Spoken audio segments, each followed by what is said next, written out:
La seule chose que nous ayons à craindre, c'est la peur elle-même. Le bonheur réside dans la joie de l'accomplissement et l'exaltation de l'effort créatif.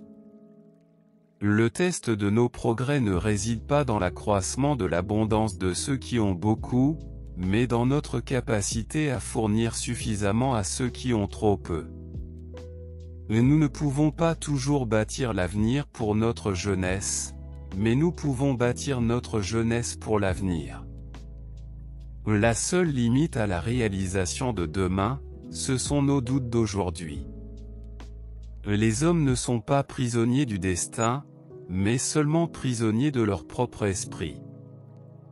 La véritable liberté individuelle ne peut exister sans sécurité économique et indépendance. La nation qui détruit ses sols se détruit elle-même. La démocratie ne peut réussir que si ceux qui expriment leur choix sont préparés à choisir avec sagesse.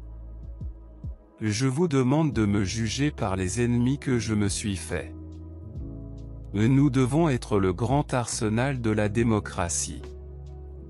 La structure de la paix mondiale ne peut être l'œuvre d'un seul homme, d'un seul parti ou d'une seule nation. La confiance repose sur l'honnêteté, l'honneur, le caractère sacré des obligations, la protection fidèle et l'engagement désintéressé. Il est logique d'adopter une méthode et de l'essayer. Si elle échoue, l'admettre franchement et en essayer une autre. Mais surtout, essayer quelque chose. Le seul rempart sûr de la liberté durable est un gouvernement suffisamment fort pour protéger les intérêts du peuple. Aucune démocratie ne peut survivre longtemps si elle ne reconnaît pas comme fondamentale l'existence des droits des minorités. La liberté d'une démocratie n'est pas en sécurité si le peuple tolère la croissance d'un pouvoir privé au point où celui-ci devient plus fort que son propre État démocratique.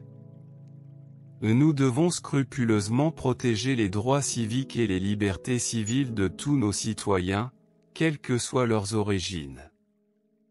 Les vertus se perdent dans l'intérêt personnel comme les rivières se perdent dans la mer. Il n'y a rien de plus américain que nos parcs nationaux. Les espoirs de la République ne peuvent tolérer indéfiniment ni la pauvreté imméritée ni la richesse égoïste. La vérité se trouve lorsque les hommes sont libres de la rechercher.